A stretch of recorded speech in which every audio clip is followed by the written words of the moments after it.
हाय दोस्तों, नमस्कार। आप सभी का मेरे चैनल में स्वागत है। आज मैं बात करूंगा गोपाला पॉलीप्लास्ट की। और गोपाला पॉलीप्लास्ट के अंदर जो लोग फंसे हुए हैं, खासकर उनके लिए, क्योंकि अभी कितनी उम्मीद इस शेयर के अंदर बची हुई है वो जानना बहुत ज़रूरी है। क्योंकि काफ़ी टाइम से इस शेयर के अंदर कोई बड़ी मूवमेंट आती हुई दिखाई नहीं दी है। अगर मैं इसके चार्ट पैटर्न की बात करूँ तो यहाँ पर आप अच्छी तरीके से देख सकते हैं।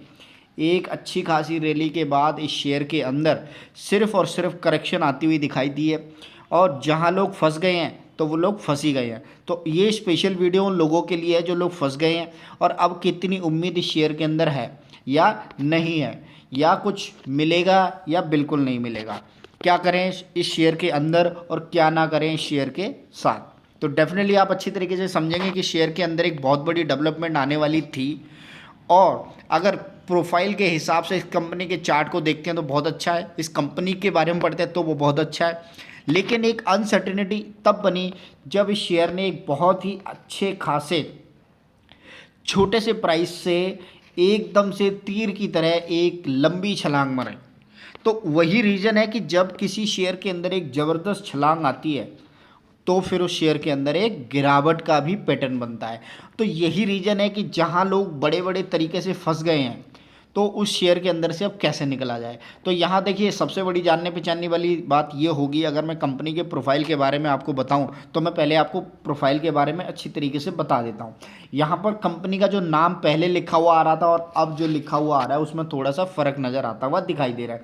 अब जो कंपनी का नाम गोपाला पॉलीप्लास्ट की जगह HCP प्लास्टेने बल्क पैक लिमिटेड लिखा हुआ आ रहा है। यानी कि आप समझ सकते हैं कि कंपनी के नाम में भी कोई चेंजेस हुए हैं। चेंजेस तभी होते हैं जब किसी कंपनी के शेयर के अंदर कोई डेवलपमेंट चलती है। किसी नए शेयर होल्डर ने अगर कोई पैसा डाला है तो वो अपने हिसाब से नाम और कंपनी का नाम बदल सकता है। तो यहाँ पर HCP Polyplast bulk pack limited बनता हुआ नज़र आ रहा है। तो मैं पहले आपको कंपनी की वेबसाइट पर लेके चलता हूँ जहाँ पर मैं आपको विस्तार से समझाने की कोशिश करूँगा। यहाँ पर मैं लेकर आ गई हूँ आपको इसकी कंपनी की वेबसाइट के ऊपर, जहाँ पर अगर कंपनी के प्रोफाइल को पढ़ें, कंपनी को देखें तो बहुत ही तगड़ा बिजनेस है। कोई छोटी मोटी कंपनी नहीं है। इसके अंदर बहुत बड़ी डेवलपमेंट आगे आने वाले टाइम में आएगी या नहीं आएगी, ये देखने वाली सबसे बड़ी बात रहेगी। तो यहाँ पर अगर मैं देखूँ तो HCP प्लास्ट and bulk pack formerly known as a Gopaala Polyplast, originally incorporated in 1984, started in with one unit with the installed capacity of 489।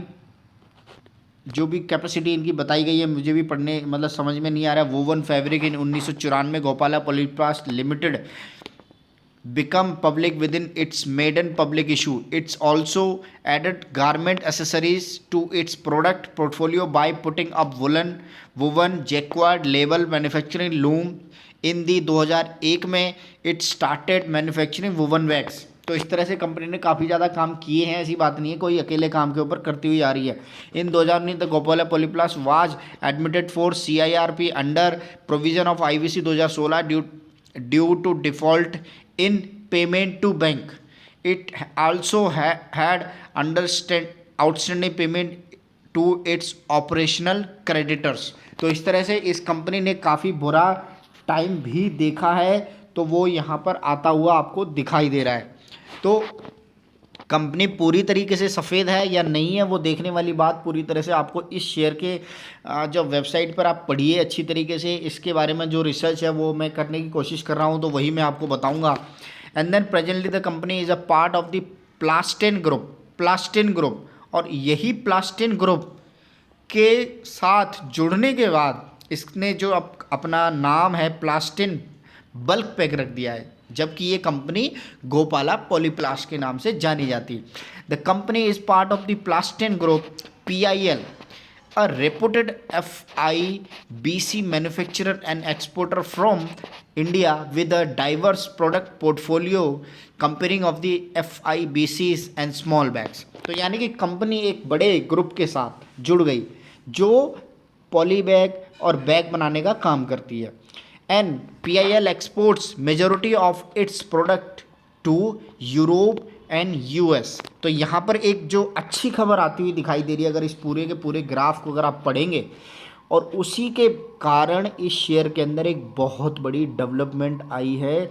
इसके अंदर जो रॉकेट बनने का रीज़न है ना, वही रीज़न है कि जो अपने प्रोडक्ट जब इन दोनों कंपनियों ने आपस में मेल जोल किया, तो यही रीज़न है इस कंपनी ने किस तरह से। तो अब इसके बारे में मैं आपको थोड़ी सी बायोग्राफी और बता देता हूँ, जो यहाँ पर आपको पूरे के पूरे पैराग्राफ में मैं पढ़ने की कोशिश करूँ। The Mr. Plastin India Limited submitted resolution plan and same has been approved by Honorable National Company Law tribunal at Ahmedabad bench in August 2020 में। तो ये लगभग, अगर मैं प्लान की बात करूँ, मैं एक बार चार्ट को दोबारा से रीड करूँगा कि क्या ये अगस्त 2020 के बाद इसके अंदर जो रॉकेट की तरह पैटर्न बना है वो उस समय से बना है, वो मैं एक बार दोबारा से आपको बताने की कोशिश करूँगा, क्योंकि जो डेवलपमेंट यहाँ हुआ है वो अगस्त 2020 में हुआ है इस प्लास्टिन कंपनी के साथ जुड़ने का। और इस प्लास्टिन कंपनी में जुड़ने के बाद ही इसके जो प्राइस था वो उछाल की कोशिश हुई है, और यूरोप के अंदर और यूएस के अंदर इसका जो माल जाता था। PIL has been promoted and Mr. Prakash Parekh in 1998. He is the also promoter and manager director of HBBL. Senior professional with a proven track record to industry are in the place to responsibility manage the company operation within short period of 6 months from acquiring the control of the company. HBPL has managed the streamline the operations of the company. तो इस तरह से यहाँ आप समझ सकते हैं कि कंपनी के अंदर जो कुछ डेवलपमेंट हुई है वो अच्छी हुई है। कंपनी जो प्रोडक्ट बेचती है यूएस के अंदर वो बहुत अच्छा बेचती है और उसकी मार्केट डिमांड बहुत अच्छी है, पूरा का पूरा माल अच्छी तरीके से बिक रहा है। लेकिन जो अनसर्टेनिटी यहाँ पर आप जो फंस गए हैं उसका रीज़न और उसके अंदर फंसने का रीज़न क्या है। तो कई बार क्या होता है, कंपनी के अंदर जब कोई खबर आती है तो रॉकेट की तरह शेयर भागना स्टार्ट कर देता है। हालांकि उसकी जो स्ट्रेंथ होती है उसको वहाँ तक जाना नहीं था, लेकिन तब भी समहाउ क्योंकि काफ़ी टाइम से लोग उसके अंदर जुड़े हुए थे और वो रॉकेट की तरह एकदम से पैरेलली ऊपर चला गया। जबकि जो स्ट्रेंथ होती है उसको यहीं पर ही होती है। अब जब स्टॉक ऊपर चला गया है और उसको आना ही यही है, क्योंकि जो अनसर्टिनिटी थी कंपनी के अंदर, इतनी डिमांड नहीं है, इतना पैसा नहीं है, और उतना 1200-2500 रुपये का तो जो भाव चला गया उसका तो कोई मतलब आप अता पता ही नहीं लगा सकते ना। तो वही रीज़न है कि कंपनी का जो शेयर भाव है वो मार्केट से लोगों ने अपने आप ही बढ़ा दिया, क्योंकि आप मैं सब उसके पीछे भागने लग गए और कोई उसके अंदर खरीदार और बायर जब आप देखेंगे तो एकदम से बायर ही बायर आ गए, खरीदार कोई था नहीं, तो रॉकेट की तरह शेयर ऊपर चलता गया। तो एक रीज़न यहाँ पर जो बनता हुआ नज़र आ रहा है कि शेयर के अंदर एक प्रेडिक्टेबल जर्नी बनी है, अनप्रेडिक्टेबल इसके अंदर ग्रोथ आई है, और जबकि कंपनी की एक्चुअल में कोई ग्रोथ इतनी बड़ी नहीं आई है।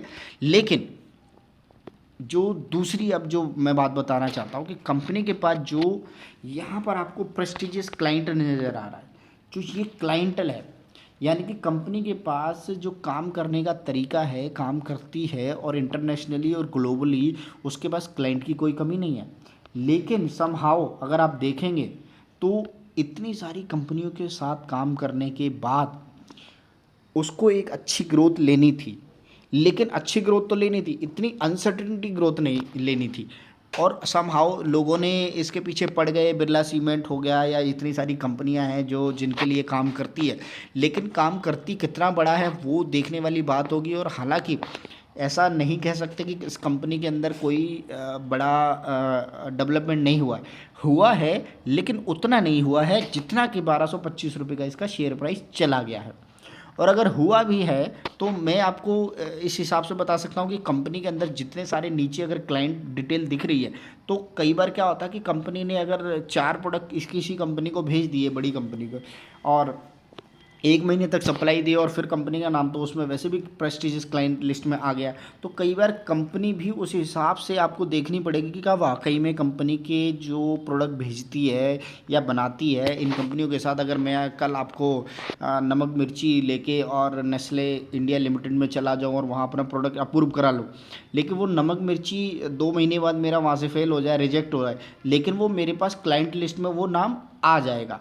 तो ऐसे ही उस नेस्ले का नाम लिखने के बिहाफ पे मैं दूसरी आईटीसी में जाऊंगा कि नेस्ले मेरा माल लेता है, जबकि माल नहीं लेता, वो तो स्टॉप हो गया। तो आपको वो वाली बात समझनी पड़ेगी कि किस तरह से कोई कंपनी आपको फेक बनाती है या रियलिटी में है, वो स्ट्रेंथन होना बहुत ज़रूरी है। तो यहाँ पर जो इतने सारे क्लाइंट हैं जिनकी लिस्ट यहाँ पर नीचे दिखाई दे रही है कि वाकई में इन सब के साथ उसका करंटली में कोई है या नहीं है, या फिर सिर्फ था या हो गया है। तो यही सबसे बड़ी चीज़ें होती हैं कि क्या वाकई में उसकी जो पोर्टफोलियो है, जो बिज़नेस है, वो बढ़ता हुआ दिखाई दे रहा है या नहीं दे रहा है। तो आपको ये सारी बातों को अगर ठीक लगता है कि हाँ ये एक पैटर्न एक अच्छा खासा बनता हुआ नज़र है, पर हाँ मैं आपको इसके अंदर दो पॉजिटिव पॉइंट जो नज़र आते हुए दिखाई दे रहे हैं। एक, अगर आप इस ग्राफ को पढ़ेंगे तो वहाँ पर अच्छा हुआ आ रहा है, लेकिन अगर आप इस ग्राफ को पढ़ेंगे तो यहाँ पर भी एक अच्छी होती बात, और अगर इस ग्राफ को पढ़ेंगे तो यहाँ पर कंपनी डिफ़ॉल्टर थी। तो इस तरह से कंपनी कोई ट्रैक रिकॉर्ड के हिसाब से अगर कहा जाए कि एकदम पूरी की पूरी तरह सफ़ेद है तो ऐसा नहीं कह सकती है, उसके अंदर कुछ हैं धब्बे हैं। और किस तरह से जो इतने सारे क्लाइंटल की जो लिस्ट बनी हुई है और क्या उनको वाकई में वो अगर वो धंधा करते हैं तो डेफिनेटली वो आपको बैलेंस शीट पे दिखना चाहिए, ना कि चार्ट भागता हुआ नज़र आना चाहिए। तो ये मेरी छोटी सी रिसर्च है। एक बार आप सब भी इस वेबसाइट पर आकर एक बार पॉलीप्लास्ट लिमिटेड के बारे में पढ़ सकते हैं, जो अब HCP प्लास्टिन लिमिटेड के नाम से जानी जाती है।